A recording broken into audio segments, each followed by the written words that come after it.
A very good afternoon. You're watching Lunchtime News on TV1. For the Newsfirst team, I'm Portia. Let's start off with a look at your headlines for this afternoon. Iran's response to USA will be military, says Iranian Supreme Leader's military advisor. 3 people arrested on suspicion for killing of a leopard in Udavalava. Pujit and Hemasiri further remanded. Partly Champika Ranamakar's driver released on bail. Moving on to some news here at home, the Savanagala police has arrested 3 people in connection to the killing of a leopard inside the Udavalava National Park.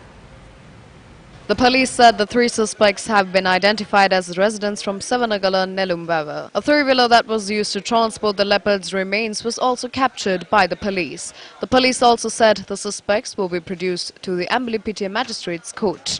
Meanwhile, the Ministry of Wildlife Resources said that a formal investigation has been launched into the incident. The body of the leopard was found recently near the Mauwara Reservoir near the Udavalava National Park.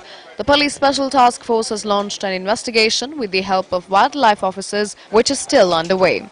Meanwhile, another leopard's remains were found in the Yatiyanthota Peragashandi area. State Minister of Wildlife Resources Vimalavira Disanaike said special attention has been paid to whether the killings were carried out by any organized gang. Meanwhile, IGP Pujit Sundar, who was sent on compulsory leave, and ex-Defence Secretary Fernando were remanded until the 20th of January by Colombo Additional Magistrate Leopard. The duo was arrested for failing in their duty to prevent the April 21st attacks. Deputy Solicitor General Dilip Piris, appearing for the Attorney General, said former President Maithripala Sirisena responded he will be available to provide a statement on Tuesday and Wednesdays as requested for the ongoing investigations. Deputy Solicitor General Piris added former Prime Minister Ranil Wickremesinghe is yet to provide detectives with an appointment to record a statement. He went on to note statements would be recorded from former Governor of the Western Province Asad Saleh and former Governor of the Eastern Province MLA Hizbullah in due course. Tusita Dilum Kumara, who served as MP Partly Champika Ranamakar's driver, was released on bail by Colombo Additional Magistrate Kanchana Niranjana Silva despite objections raised by the Attorney General. The defendant was released on 2 sureties amounting to 250,000 rupees each and was ordered to report to the Colombo Crimes Division on the final Sunday of every month. Tusita Dilum Kumara is the second suspect in the case filed against MP Partly Champika Ranamakar for causing grievous injury to a person by a rash and negligent act and for switching drivers in a road traffic accident in Rajagiriya 2016. Deputy Solicitor General Dilip Apir is appearing for the Attorney General informed court. The investigations are still underway and statements need to be recorded from a large number of witnesses, and therefore releasing the suspect on bail would pose an obstruction to the progress of the investigations. The case will be called up again on the 24th of February. Meanwhile, the Mandala meeting of the Gorakavela seat of the Sri Lanka Pulajana Peramuna was held in Masimbula, Gorakavela, and following are some of the views expressed during the meeting. There is no parliament for us even though Gotabaya Rajapaksa became president, Mahinda Rajapaksa became prime minister and Dala Salah Peruma became the minister of education. There are 89 people who support Gotabaya Rajapaksa, but there are 135 people opposing him. That is the type of parliament we have. A parliament that cannot pass a bill, a parliament which cannot produce a budget. You might seek assistance from prime minister and other ministers. However, we can't approve even a cent. This is the current situation. The situation must be changed. We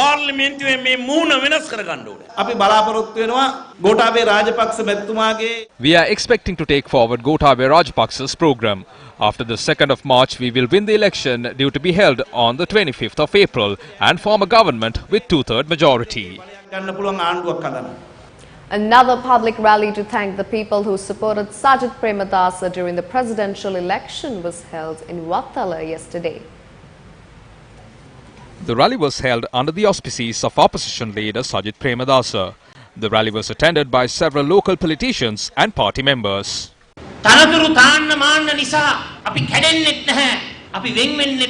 We will not be divided due to titles and positions. We will be strong and united.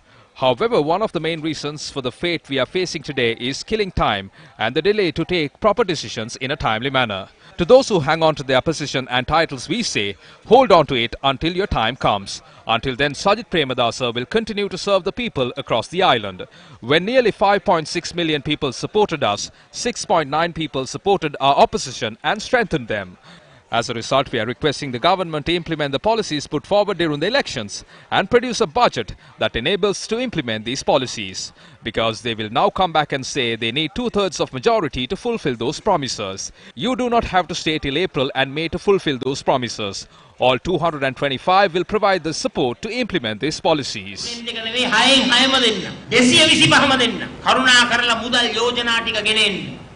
In more local news, the National Water Supply and Drainage Board says that the water supply to several areas, including Maharagama, will be disrupted for 24 hours from 9 a.m. tomorrow. The Water Board said this was due to essential repairs on the main supply pipeline from Kalatuwava to Maharagama.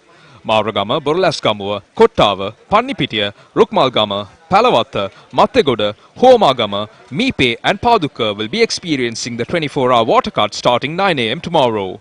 Meanwhile, water supply to several areas, including the Nigambu Municipal Council area, has been suspended for 24 hours from 9 a.m. today. Let's now take a look at some news from the Colombo Stock Exchange.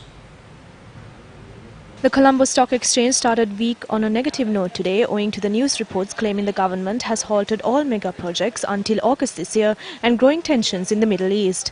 As at 12 noon today, the ASPI declined by 33.94 basis points, while the SP SLN20 dropped by 22.54 points. Meanwhile, the Sri Lankan rupee was quoted steady today. Tensions in the Middle East after the killing of the top Iranian general pushed an index of Asian shares off an 18-month high today as investors pushed safe haven gold near a 7-year high and oil jumped to 4-month peaks. Global stocks are down and currencies are also weaker owing to the tensions in the Middle East. Global oil prices surged above $70 a barrel, while Brent futures rose as much as 3.1% or $2.14 to $70.74, and ICE futures Europe were at $70.20 in London. West Texas Intermediate advanced 2% to $64.29 on the New York Mercantile Exchange. The Monetary Board of the Central Bank of Sri Lanka has decided to extend the suspension of perpetual treasuries limited by another 6 months. Thereby, PTL is suspended from carrying on the business and activities of a primary dealer for a period of 6 months from the 5th of January 2020 in order to continue the investigations being conducted by the Central Bank of Sri Lanka. Now, in a statement, the Central Bank said the Monetary Board of the Central Bank reached this decision acting in terms of the regulations made under the Registered Stock and Securities Ordinance and Local Treasury Bills Ordinance. I beg your pardon for that mistake. Australia beat New Zealand at the third and final test between two countries by 279 runs. And with that, it's a wrap of lunchtime news. For the Newsfirst team, I'm Miyuki Portia. Take care and good day.